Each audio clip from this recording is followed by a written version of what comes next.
देखो NCERT math class 9th chapter 6 lines and angle.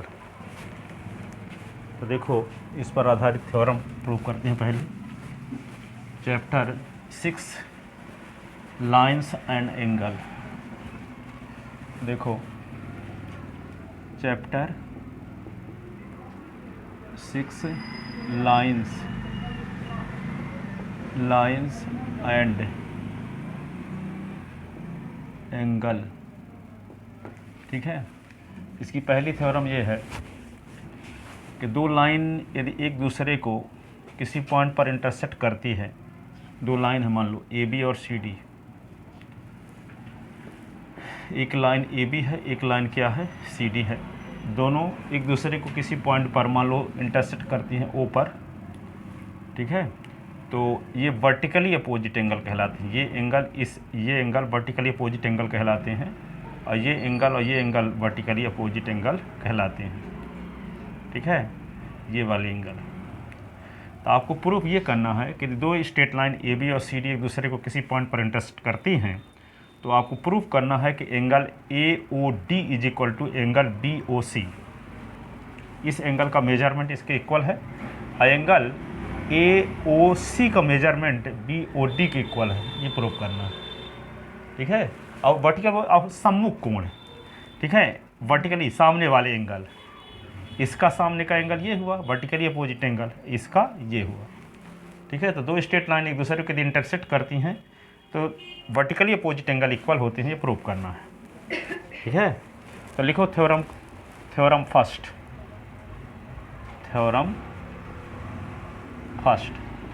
If two straight line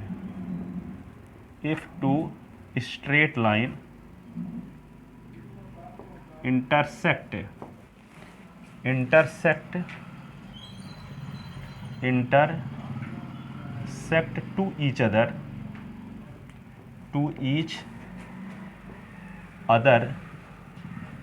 then vertically opposite angle are equal. Then vertically opposite angles are equal.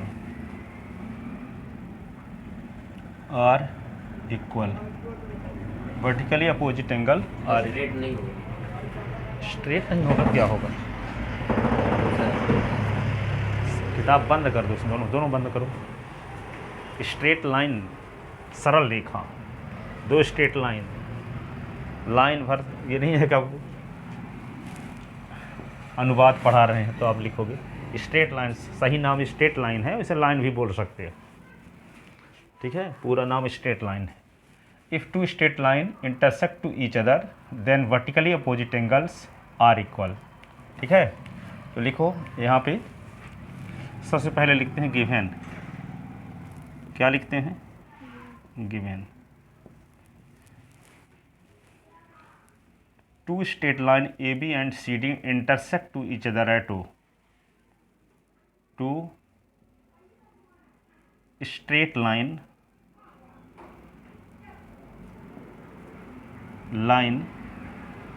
A B and C D intersect to each other at O. Two straight line AB and CD intersect to each other at O. दो straight line A B और C D O पर काटती हैं। Intersect means काटती हैं, cuts भी लिख सकते हैं, CUTS कट्स, एक दूसरे को काटती हैं ओ पर या इंटरसेक्ट करती हैं। ठीक है ना, तो क्या लिखोगे? टू प्रूव क्या करना है आपको? क्या प्रूव करना है? ये प्रूव करना है कि angle AOD is equal to angle BOC। Prove करना है angle AOD is equal to angle BOC। और ये भी प्रूव करना है। Angle A O C is equal to angle B O D, angle and angle A O C is equal to angle B O D, angle A O C is equal to angle B O D, A O C ये वाला angle B O D ये angle के equal है। ये proof हुआ, to proof. अब यहाँ पे देखते हैं प्रूफ में, प्रूफ है, प्रूफ में क्या लिखोगे, देखो यहाँ पे सी ओ डी एक स्ट्रेट लाइन है। अब ये स्ट्रेट लाइन में ओ ए खड़ी है, स्टैंड है, तो इन दोनों एंगल का सम क्या होगा 180 होगा। इन दोनों एंगल का सम क्या होगा 180। तो क्या लिखोगे, सिंस सी ओ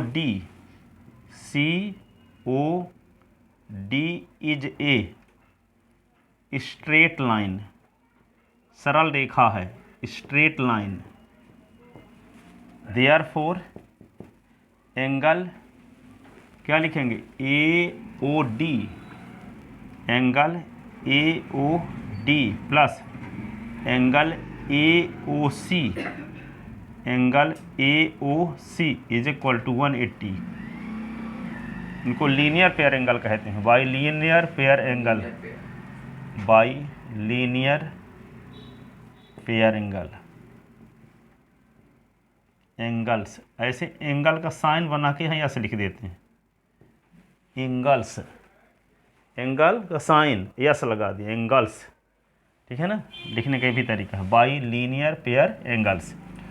अब क्या लिखोगे, जब सी ओ डी एक स्ट्रेट लाइन है और यहाँ पे ओ ए इसमें स्टैंड है, तो इन दोनों एंगल का सम 180 होता है। अब देखो A O B is a straight line, O D stand on it, O B stand on it. ऐसे भी क्या लिख सकते हैं, जब ओ डी स्टैंड, तो ये एंगल इस एंगल का सम 180 होगा, ठीक है।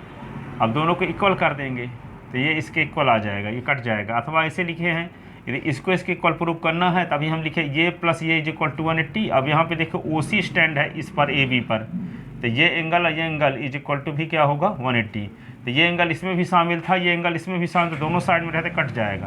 तो यहाँ पे लिख देते हैं ऐसे, पहले हम इसको लिखे हैं ना, ए ओ डी लिखे हैं पहले, ए ओ डी और सी ओ या बी ओ सी के बराबर प्रूव करना है। तो ये वाला प्रूव करने के लिए पहले हम क्या लिख दिए कि यहाँ पे ये वाला कहाँ लिखे, ये ए ओ बी लिखे हैं ना, सी ओ डी लिखे हैं, सी ओ डी स्टैंड है और ये एंगल, इस एंगल का सम 180। अब हम किसको दिखा दें 180, ये देखो, ये बोल दो, यहाँ पे ए ओ बी एक स्ट्रेट लाइन है और ओ सी इसमें खड़ी हुई है, तो ये एंगल इस एंगल का सम भी 180 होगा, ठीक है। तो क्या लिख दें ना, एक इक्वेशन फर्स्ट लिख लो इसको, also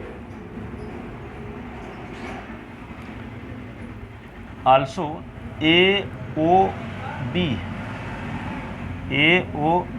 is a straight line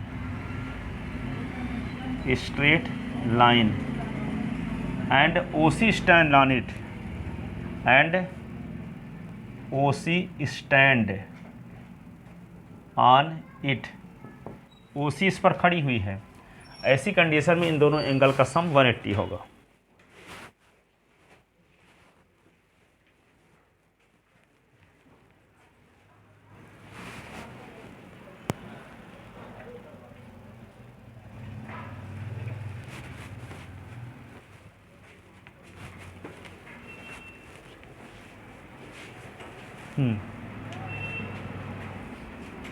यहाँ लिख के देते हैं इधर,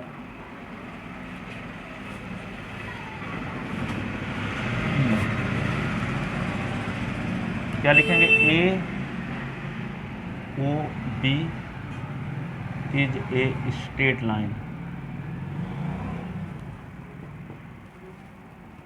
एंड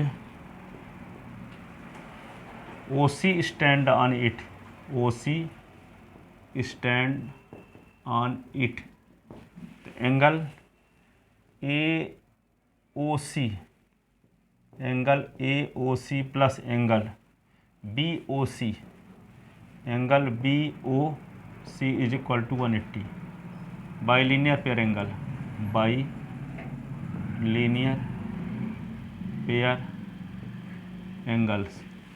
अब देखो इक्वेशन फर्स्ट और सेकंड का राइट हैंड साइड देख लो, 180 यहाँ भी है और 180 यहाँ भी है। तो दो इक्वेशन का राइट हैंड साइड जब इक्वल है तो लेफ्ट हैंड साइड भी क्या होगा, इक्वल होगा। तो क्या करोगे, from equation first and second we get, ये इन दोनों का सम इन दोनों के सम के इक्वल, ठीक है।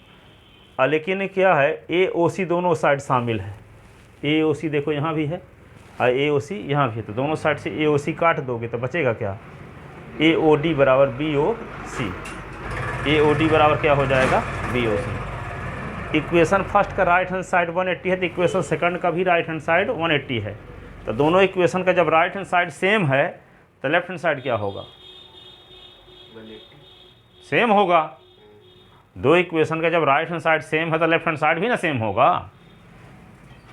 इसकी वैल्यू 180 के बराबर है, इसकी वैल्यू भी 180 के बराबर है, तो दोनों का राइट हैंड साइड सेम नहीं है। 180 यहाँ है तो 180 यहाँ भी है, तो जब दोनों का राइट हैंड साइड सेम है तो लेफ्ट हैंड साइड भी क्या होगा, सेम होगा। तो क्या लिखोगे, from equation first and second we get, from first and second we get, क्या मिला, angle AOD plus angle AOC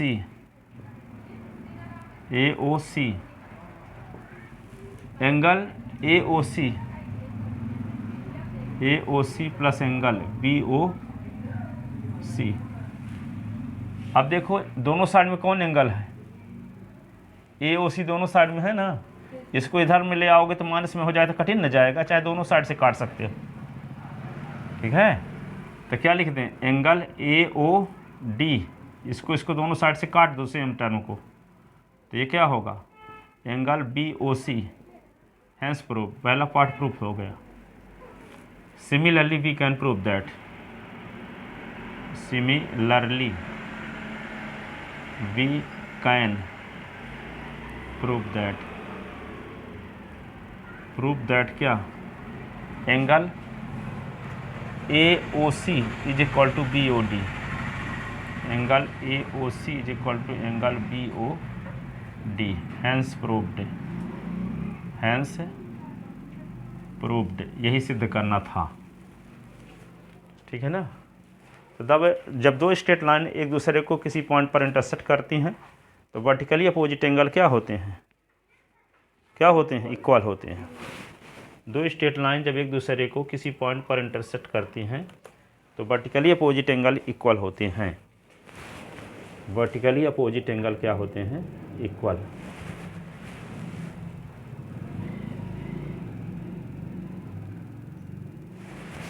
ठीक है, जब दो स्ट्रेट लाइन एक दूसरे को इंटरसेक्ट करती हैं तो वर्टिकली अपोजिट एंगल क्या होते हैं, इक्वल होते हैं। लिख लेते ना, इंतज़ार करें, अभी लिख लिए कि नहीं लिख पाए,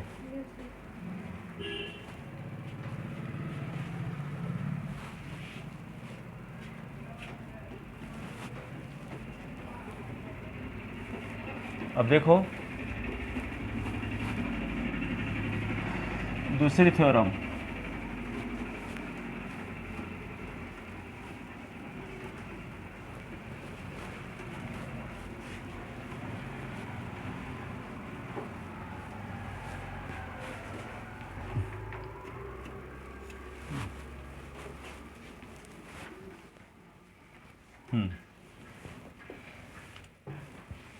एक है, नोट लिखो, पिछले साल जो आप लोग पढ़े हैं उसकी जानकारी देना चाहते हैं कि जैसे मान लो, सुनो, दो स्ट्रेट लाइन को चाहे जितना बढ़ाओ कभी एक दूसरे को इंटरसेक्ट ना करें। जैसे ये लाइन और ये लाइन, इनको आगे बढ़ाओगे तो आगे एक दूसरे को काटेंगी। तो जब दोनों लाइन को आगे बढ़ाने पर काटने का चांस हो तो इंटरसेक्टिंग लाइन कहलाती हैं। क्या कहलाती हैं? Intersecting line. लेकिन जब दो लाइन को ज़िंदगी भर बढ़ाते रहो, कभी एक दूसरे को काटे ना, तो उनको क्या बोलते हैं? Parallel line. क्या बोलते हैं? पैरेलल। ठीक है, दो लाइन को चाहे जितना बढ़ाओ, कभी एक दूसरे का काटने का चांस ना हो, तो उनको पैरेलल लाइन बोलते हैं। ठीक है, तो जब दो पैरेलल लाइन को कोई ट्रांसवर्सल लाइन, पैरेलल लाइन को काटने वाली लाइन को ट्रांसवर्सल लाइन कहते हैं।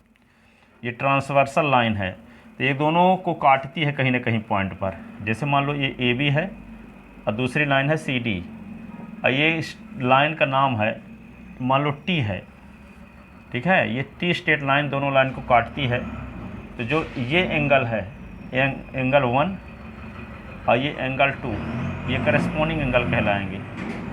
एंगल ये 3, ये एंगल 4 के करस्पॉन्डिंग, या ऐसे लिख लेते हैं यहाँ को 1 2 3 4, और यहाँ पे लिख लें 5 6 7 8।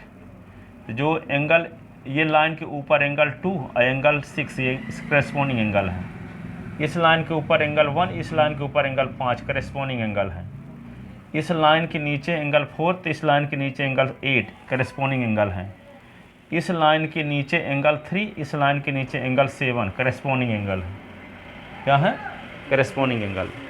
ठीक है, तो छठवीं सतवीं से जानते चले आए हो कि दो स्ट्रेट लाइन को कोई ट्रांसवर्सल लाइन काटती है तो करस्पॉन्डिंग एंगल इक्वल होते हैं। क्या होते हैं?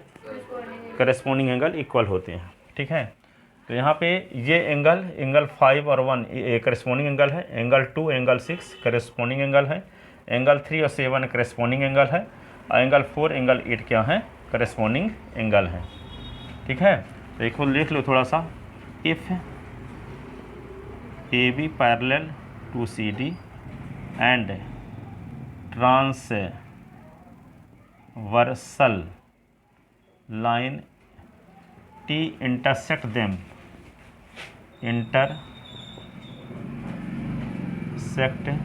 them, so angle 1 is equal to angle 1 and angle 5, angle 1 and angle 5, angle 1 और angle 5, angle 2 and angle 6, और एंगल 4 एंड एंगल 8। ठीक है, angle 3 and angle 7 are called corresponding angle, corresponding angles and these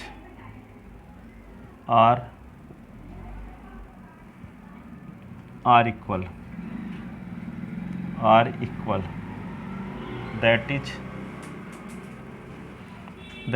angle 1 is equal to angle 5 होता है, angle 2 is equal to angle 6 होता है, angle 4 is equal to angle 8 होता है, angle 3 is equal to angle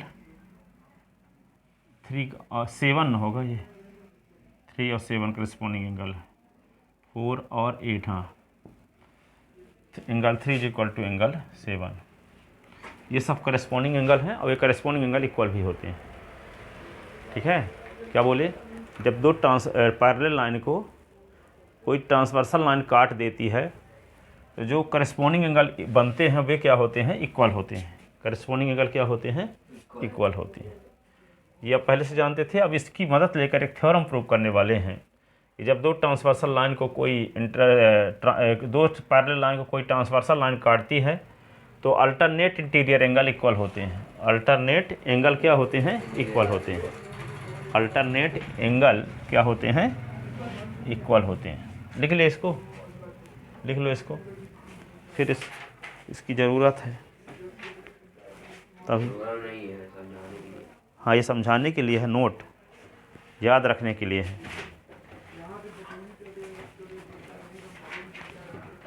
लिखे?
ठीक है।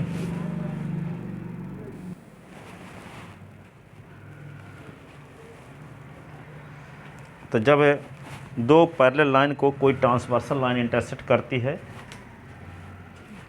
तो pair of interior angle are equal.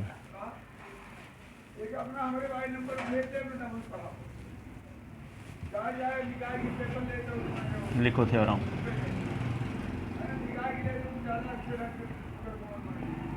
Theorem second,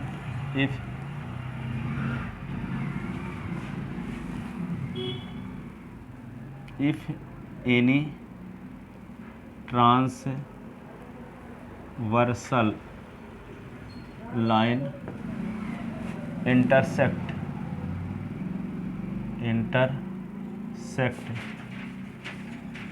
line cuts two parallel line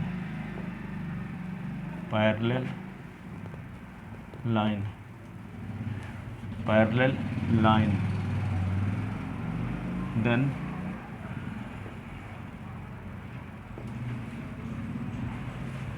pair of interior angle, alternate interior angle are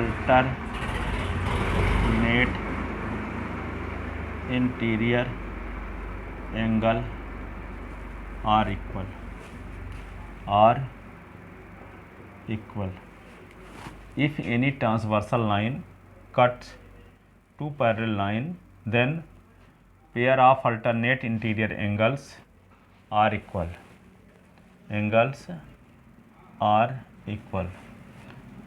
ठीक है। तो इसको प्रूव करते हैं। तो देखो यहाँ पे AB और CD दो पैरेलल लाइन है और इन दोनों लाइन को काटने वाली लाइन को ही क्या कहते हैं हम, ट्रांसवर्सल लाइन। तो दोनों लाइन को कट करने वाली एक लाइन है, इसका नाम हम T रख लिए। क्या रख लिए? T। अब ये दोनों लाइन को काटती कहाँ है? मान लो P और Q पर काटती है ट्रांसवर्सल लाइन, दोनों पैरेलल लाइन को, ठीक है। तो आपको क्या प्रूफ करना है बोलो? दिया क्या है इसमें? AB पैरेलल है CD के, AB पैरेलल है CD के, और ट्रांसवर्सल लाइन T एक दूसरे को काटती है P और Q पर। तो आपको प्रूफ क्या करना है? अल्टरनेट कौन एंगल है? Alternate interior angle. इसका मतलब क्या हुआ कि ये एंगल नहीं, ये अल्टरनेट इंटीरियर एंगल ये है, ये एंगल इस एंगल इक्वल है और ये एंगल इस एंगल के इक्वल है, ठीक है। यहाँ पे देखो, इसका नाम रख लें 1 2 3 4 5 और 6 7 8, ऐसे नाम रख लिए 7 8। सुनो, अब अच्छे समझना, भी पूछेंगे नहीं तो आप लोगों को नींद आएगी, ठीक है। ये ऐसा चैप्टर है, ठीक है। तो इस प्रकार जब तुरंत पूछेंगे तो नींद नहीं आएगी, क्योंकि बताना भी रहेगा। सोते रहोगे तो बताओगे क्या? ठीक है। तो क्या करोगे? यहाँ पे AB और CD दो पैरेलल लाइन है। इन दोनों पैरेलल लाइन को काटने वाली लाइन कौन सी है? T है, जिसको ट्रांसवर्सल लाइन भी कहते हैं, ठीक है। तो आपको ये प्रूव करना है कि एंगल 3 एंगल 5 के इक्वल है और एंगल 4 एंगल 6 के इक्वल है। क्या दिया है? AB पैरेलल टू CD और transversal line T intersect them at P and Q। तो to prove angle 3 is equal to angle 5 और angle 4 is equal to angle 6। क्या प्रूव करना है? देखो यहाँ पे angle 3 is equal to angle 5 prove करना है और angle 4 is equal to angle 6 prove करना है। दिखाते हैं आपको रीजन दो लाइन में क्यों इक्वल है ये। तो सुनो, पहले एंगल 3 एंगल 5 के इक्वल है, ये प्रूव करना चाहते हो आप, तो इसके लिए क्या करना होगा आपको? एंगल 3 एंगल 1 के इक्वल, वर्टिकली अपोजिट एंगल, ठीक है। एंगल 3 एंगल 5 के इक्वल है, क्यों? एंगल 3 एंगल 5 के इक्वल है। और क्या? Vertically opposite angle. Angle 3 angle किसके इक्वल है? एंगल 1 किसके इक्वल है? एंगल 5 के करस्पॉन्डिंग एंगल है। एंगल 1 एंगल 3 के इक्वल है vertically opposite angle. Angle 1 angle 5 के इक्वल है, करस्पॉन्डिंग एंगल है। एंगल 1 देखो लिखते हैं, एंगल 1 क्या है? एंगल 3 के इक्वल है, और एंगल 1 एंगल 5 के इक्वल। तो दोनों का लेफ्ट हैंड साइड सेम है कि नहीं है? इक्वेशन फर्स्ट और सेकंड का लेफ्ट हैंड साइड सेम है। एंगल 1 एंगल 3 के इक्वल है, एंगल 1 एंगल 5 के इक्वल। एंगल 1 3 के इक्वल क्यों है? वर्टिकली अपोजिट एंगल है। और एंगल 1 एंगल 5 के इक्वल है, करस्पॉन्डिंग एंगल है। तो जब दोनों का लेफ्ट हैंड साइड सेम है तो राइट हैंड साइड क्या होगा? सेम। तो एंगल 3 इक्वल टू एंगल 5। बताओ खड़े होके आप कि ये एंगल 3 एंगल 5 के इक्वल है, इसका रीजन क्या देना पड़ेगा? एंगल 1 एंगल 3 के इक्वल क्यों है? Vertically opposite. और एंगल 1 एंगल 5 के इक्वल क्यों है? Corresponding angle. तो दोनों एंगल 3 और 5 इक्वल क्यों होंगे? क्योंकि इक्वेशन फर्स्ट और सेकंड का लेफ्ट हैंड साइड सेम है, तो राइट हैंड साइड भी सेम होगा। तो एंगल 3 एंगल 5 के इक्वल होगा। एंगल 3 किसके इक्वल होगा? 5 के। लेकिन 3 और 5 को क्या कहते हैं? अल्टरनेट इंटीरियर एंगल कहते हैं। क्या कहते हैं? अल्टरनेट इंटीरियर एंगल कहते हैं। तो अल्टरनेट इंटीरियर एंगल इक्वल हो गए। जब दो पैरेलल लाइन को कोई ट्रांसवर्सल लाइन काटती है तो अल्टरनेट इंटीरियर एंगल इक्वल होते हैं। ठीक है, फिर आपको क्या प्रूव करना है कि एंगल 4 एंगल 6 के इक्वल है। क्या पहले प्रूव करना था? एंगल 3 एंगल 5 के इक्वल। अब प्रूव करना है 4। तो जब एंगल 3 एंगल 5 के इक्वल प्रूव करना है तो एंगल 3 के अपोजिट एंगल को लिए थे 1 को, और 1 को 2 बार लिए थे, है ना? Angle 1 is equal to angle 3, angle 1 is equal to angle 5। ठीक है, अब आपको प्रूव ये करना है कि 4 इज इक्वल टू 6 प्रूव करना है ना। तो 3 इज इक्वल टू प्रूव करना था, 3 इज इक्वल टू प्रूव करना था 5। तो 3 के अपोजिट एंगल से शुरुआत किए थे। Angle 1 is equal to angle 3। ठीक है, फिर angle 1 is equal to angle 5, ऐसा लिखे थे ना। अब यहाँ पे क्या करना है? प्रूव करना है angle 4 is equal to angle 6। तो 4 का अपोजिट एंगल पी से कहाँ शुरू करेंगे? एंगल 2 से शुरू करेंगे। कहाँ से? एंगल 2 से। तो क्या करोगे? एंगल 2 एंगल 4 के इक्वल है, vertically opposite angle. Angle 2 angle 4 के इक्वल है, vertically opposite angle. Angle 2 angle 6 के इक्वल है, करस्पॉन्डिंग एंगल। तो एंगल 2 एंगल 4 के इक्वल भी, एंगल 2 एंगल 6 के इक्वल भी, दोनों का लेफ्ट हैंड साइड सेम है, तो राइट हैंड साइड क्या होगा? तो angle 4 is equal to angle 6। यही तो प्रूव करना था कंपेयर करने पर। आ गया समझ में कि नहीं आया? ठीक है, तो लिखते हैं इसको। Given AB parallel to CD and transversal line T intersect them at P and Q.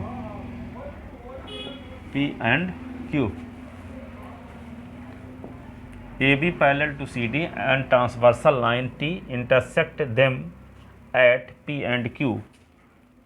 ठीक है, तो to prove pair of alternate interior angle are equal. Pair of alternate interior angles are equal, that is angle 3 is equal to angle 5, angle 4 is equal to angle 6। ये prove करना है। Angle 3 को angle 5 के equal prove करना है, और angle 4 को angle 6 के इक्वल प्रूव करना है। तो ये प्रूव करने के लिए करना क्या होगा? लिखना ये होगा, सिंस प्रूफ में लिखते हैं प्रूफ में क्या लिखेंगे? Angle 1 is equal to angle 3।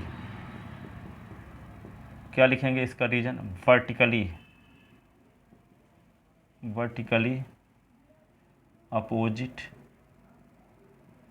Angles, ये रीजन हो गया।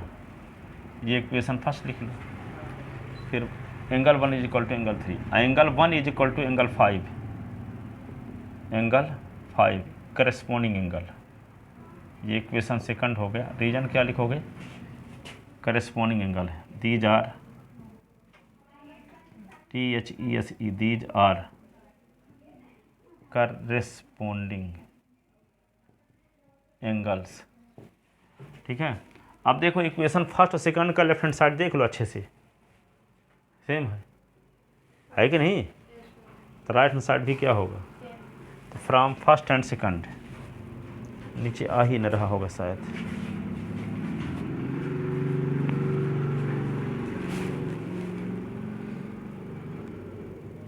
आ रहा है। तो एंगल 1 एंगल 5 के इक्वल, एंगल 1 एंगल 3 के इक्वल। दोनों का लेफ्ट हैंड साइड सेम है, तो क्या होगा? Right hand side same. From first and second क्या मिल गया? Angle 3 is equal to angle 5। ठीक है, ये प्रूव हो गया। और सिमिलरली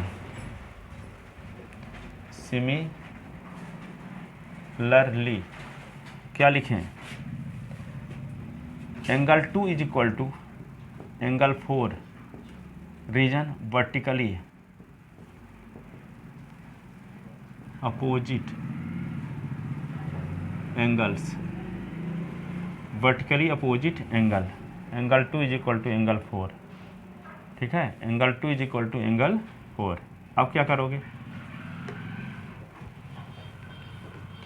और angle 2 is equal to angle 6, angle 2 is equal to angle 6 corresponding angle, corresponding angles. ये इक्वेशन क्या हुआ? ये इक्वेशन हो गया थर्ड और ये इक्वेशन हो गया 4। तो from equation third and fourth,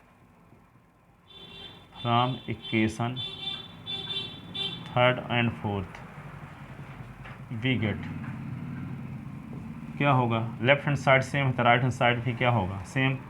तो angle 4 is equal to angle 6। ठीक है, तो hence proved angle 3 is equal to angle 5 and angle 4 is equal to angle 4 is equal to angle 6। यही हमको प्रूव करना था। Angle 3 is equal to angle 5 और angle 4 is equal to angle 6। ठीक है, लिख लेते ना।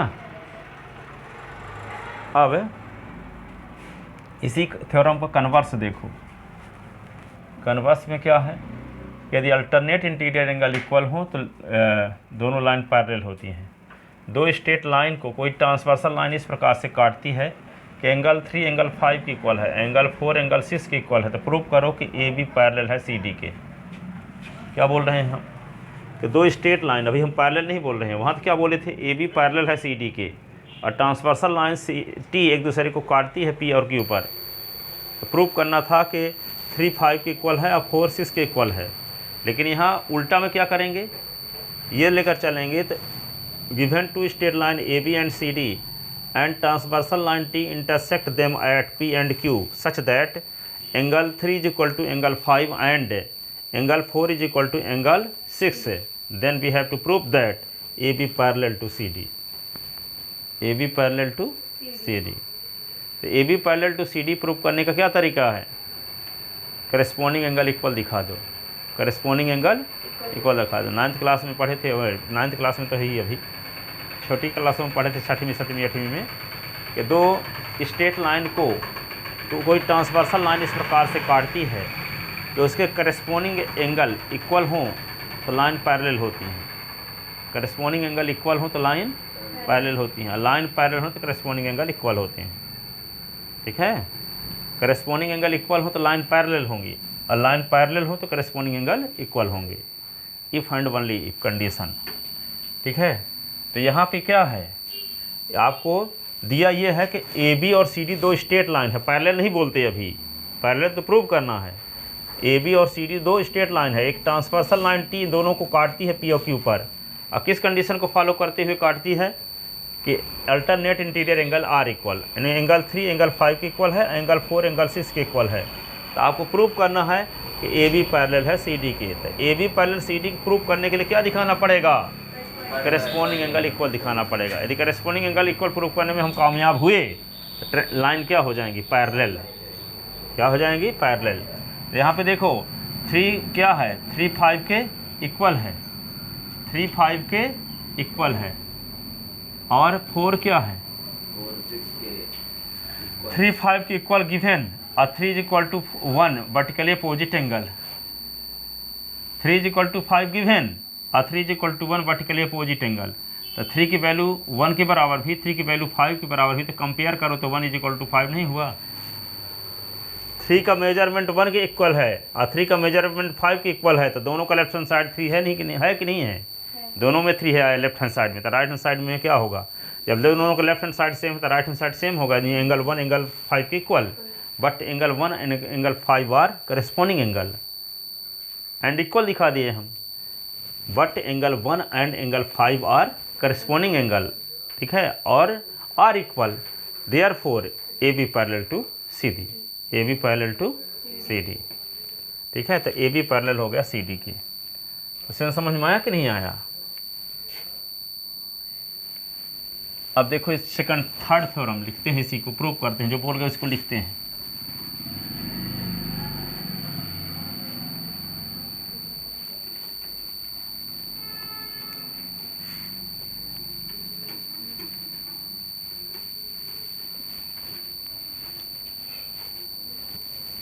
तो क्या लिखोगे, if any transversal line cuts two straight line, two straight line, two straight line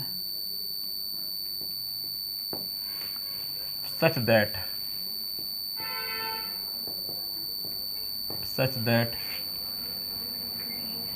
alternate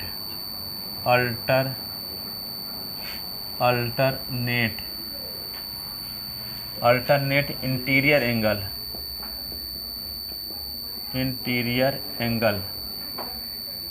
are equal, then both lines are parallel,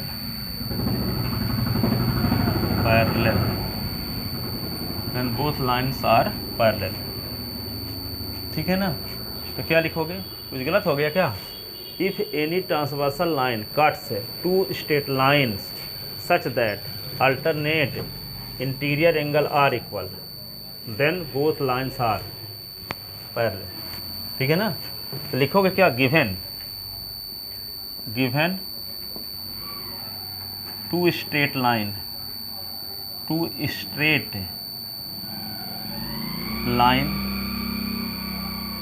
A B and C D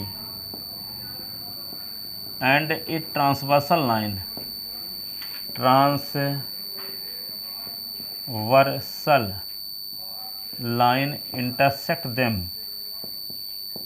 intersect them at P and Q such that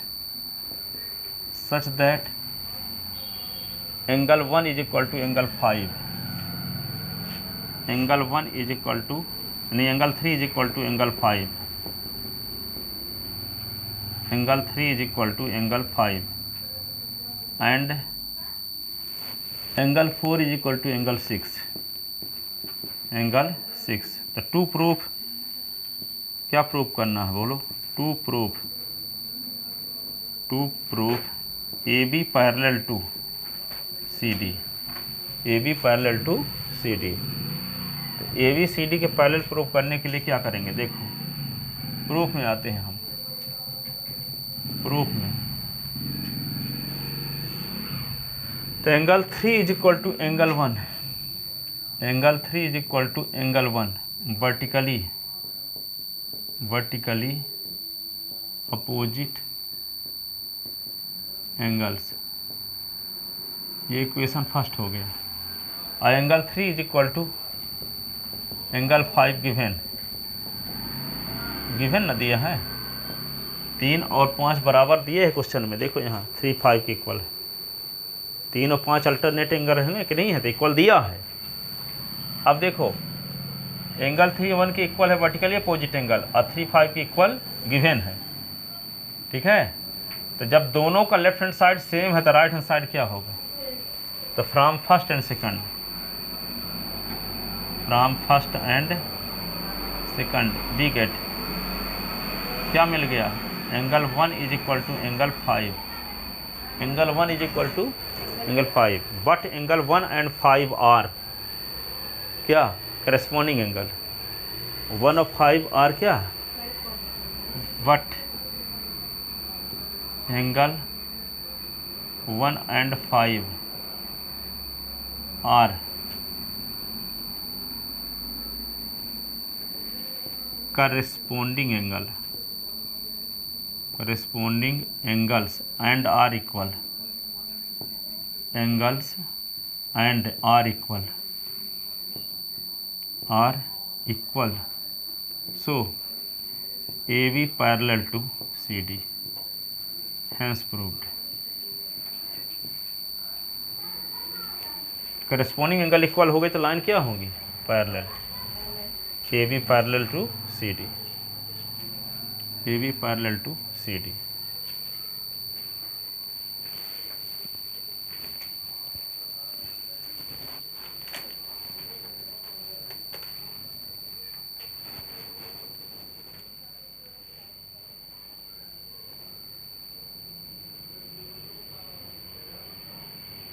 ये 3 theorem proof हो चुकी, और कल ये तीनों theorem तैयार करके आना। हो गया।